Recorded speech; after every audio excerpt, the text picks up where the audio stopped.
All right, welcome back to the Built to Grow podcast. I'm your host, Tim Lyons, doing a solo episode today.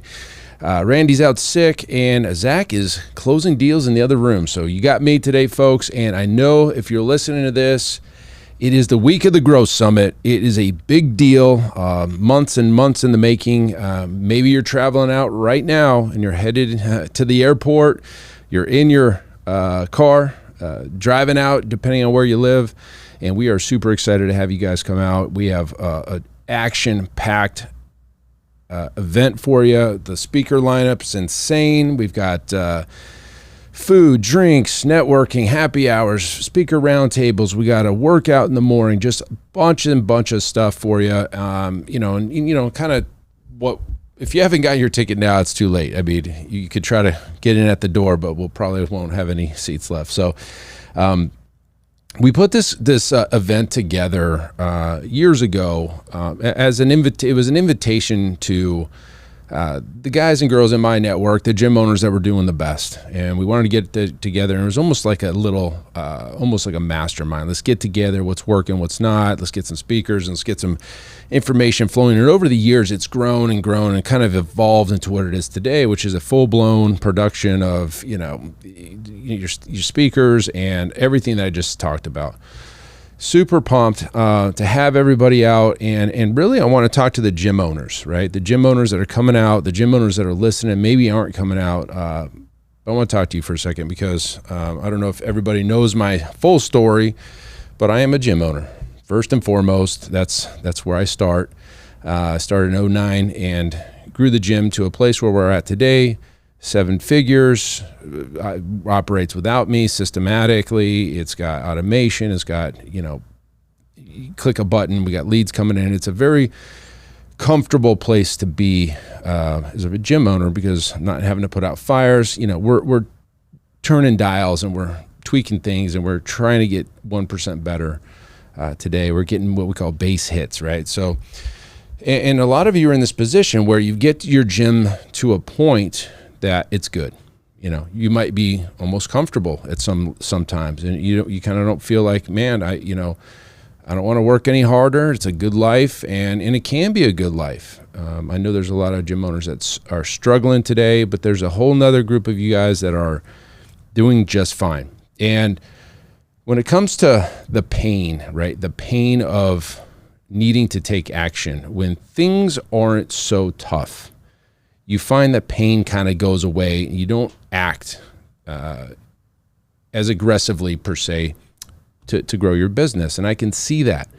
It happens to me, or it happened to me a while back when we remodeled. It was like almost a refresh and a re-energy, I guess re-energized back into the gym. I'm almost proud to be a gym owner again. At some points, 10 years into the business, you're kind of like, cool, what's next? What is next? And that's kind of where I found myself a few years ago was, what is next? The gym's great. It affords a nice lifestyle.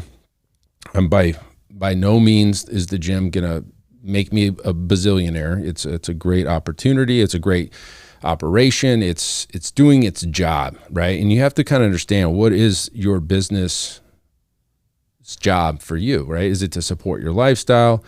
But there's some folks out there that are you're spending off cash and you're doing other things, or you have more money than coming in than your expenses are, which is a great place to be.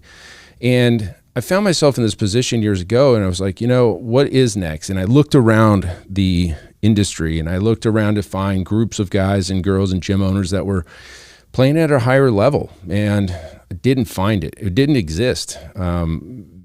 Other than what we created. And that was kind of where I'm going with this, is that because it didn't exist, I knew how important getting masterminds together. And I knew when I did join groups, be it in my early years, I did grow and I got excited again. And when I found out it didn't exist, we decided to create it. I said, we got to create something. We got to create something that's different. We got to create something that's for the high achievers, for the guys and girls that the question is, what's next? Is it another gym? Is it something totally different? Is it to sell my gym? I mean, there's all these things you can do when you're at a level that you don't need to scramble every day and go into the gym and put fires out. and all this stuff. And so the Iron Circle was born. The Iron Circle was born in 2019 off of that very first Grow Summit. And it's grown to well over 30 gyms at this point. I think it started with 4 or 5 maybe. And the folks in this group are that. They're doing things at a higher level. They are the ones saying what's next. Maybe the gym isn't the end. Maybe it's a means to an end. We've gotten this far. What else can we do with this money? What else can I do with my time? Can I open up more gyms? Should I open up other businesses? Should I invest? Should I do short-term rentals? Should I do long-term rentals? Should I do commercial building? Should I do land development? A lot of options. And those are the things we talk about in that group. And so this is my, open letter to gym owners that are thinking about what's next. What are you doing? What does the next 10 to 15 years of your life look like? If it's in the gym business, great. If it's not in the gym business, great. You need to do what's best for you. And that's why I'm telling you this, because a lot of gym owners, and this was me, didn't really have a plan when I started, right? The gym was it. I was all in. Got to get this gym going. We're going to be a millionaire. This is going to, open 50 of these things. And after you're in the business a while, you realize gyms don't make a whole lot of money, at least profit-wise. They're big machines to operate. They're big monsters. You got to feed them. You got overhead, brick and mortar. You've got either your mortgage or your landlord lease. You've got staff and marketing and electricity and cleaning and equipment and all. It's a big operation. And that's why it's so appealing for a lot of gym owners who got kind of stuck in the COVID era to close the gym and go online. There is no overhead. I mean, how nice is that on paper, right? On paper. And if you really enjoy training clients and you really enjoy helping people change their lives and look at macronutrients and watch them on Zoom, and maybe that is for you. For others, it's not. That was never for me. Online training was never an option. I didn't want to be the trainer. I'm still not the trainer. I'd rather be the operator, the owner, not the operator, but the owner of the business, not the technician. And so, but that's my story. But the question becomes, what is your story? What is next for you? Are you doing well? Is it another location? Maybe you see that, hey, you know what, the margins here in this one gym, 20%, that's good. But where are my bigger returns? What can I do? A little story about me. I invested in some land. And you guys heard the story if you've been listening to at any level for a year or two more. You knew the story about the land deal. The land deal that I got into was to create a shopping center to move my gym, at the time was Pulse Fitness, over to Legacy, or to the shopping center rebrand to Legacy. Well, during COVID and during the supply chain issues and the inflationary era, it's still inflationary era, but the cost of materials skyrocketed. The cost to build that building, it was 20,000 square feet on 2+ acres, stoplight, parking lot, underground utilities, underground storage retention for water, all the good stuff what comes with a project. It exploded by over 78%. We were playing in the $4 to $5 million range. That thing went over to 8 million, almost 8 million, 7.89 million, whatever, 7.89 million.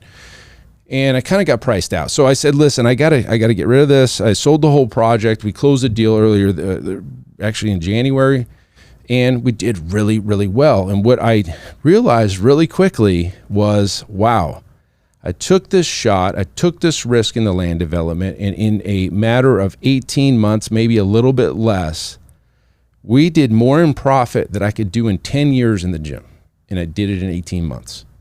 So the vehicle of land development, real estate, and commercial, and those things, it's a different vehicle than the fitness business.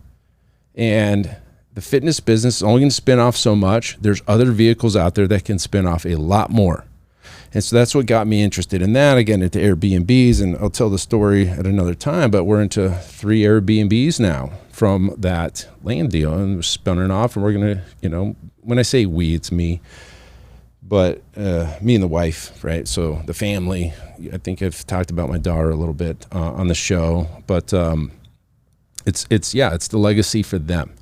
It's growing that side of the portfolio, while the gym is awesome, while the gym spins off what it needs to spin off, supports my lifestyle, ProFit does what it's supposed to do, and I'm over here working in the real estate game, and we're actually in a SaaS company now too, as if I didn't have enough free time on my hands. So the point to this message to gym owners is the gym business, is this the vehicle for your final career path to retire? Because when you're young, when I opened in the gym, I was 29, I'm not thinking about retirement. I'm thinking about reps and sets. Bench press, how many reps can I bang out? 225 on the bench today. That was all I was thinking about. And who the next client's going to be. But as you get into this game longer and longer, 10 years, 12 years, 13 years, 14 years, your perspective changes quite a bit. And so the gym owners in the Iron Circle are doing amazing. In fact, many of them have come from other masterminds at the top of that mastermind. They were the best, they were the top, and they felt like there wasn't anything else that they can get from that group. They come to Iron Circle, and I'm going to give one example. I'll give two. I just got the numbers today. I won't say his name, but he came from another mastermind. He was the top dog over there, and he specifically said to me, he said, "Hey, Tim, I don't want to work any harder to make the more money. I want to just make more money." So it's like, it's basically working less or working differently, but having a bigger return. So my man comes into the Iron Circle, and before he was an Iron Circle member, he was doing $50,000 a month. Great. After Iron Circle, he is doing, he was doing $50,000 at a 40% profit margin, which is amazing, guys. 20 grand off of 50 grand is amazing. He comes into the Iron Circle, and just in the first 6 months, at the end of the first 6 months, he's doing $64,000 at a 49% profit margin. A big jump, right? And we keep turning dials, and we keep tweaking things, and we keep making it more efficient. And he's just growing and growing and growing. So his 2022 numbers was 670, and in 2023 he's on pace for 809 with a 48% profit margin. Insane numbers, guys. Another two coaches that I worked with yesterday. I say coaches, but they're gym owners. They grew their business by $140,000 in 1 year, and they are now taking home from $60,000 owner pay. They're doing $130,000 in owner pay. So literally, the increase went right to them. Owner benefit. It's very important. Like we say at ProFit, we help gym owners win, and that's really the point. The point is, this message is for you, the gym owners. Are you at the top of the game and where you're at? Are you in a mastermind? Awesome. We'd love to have you.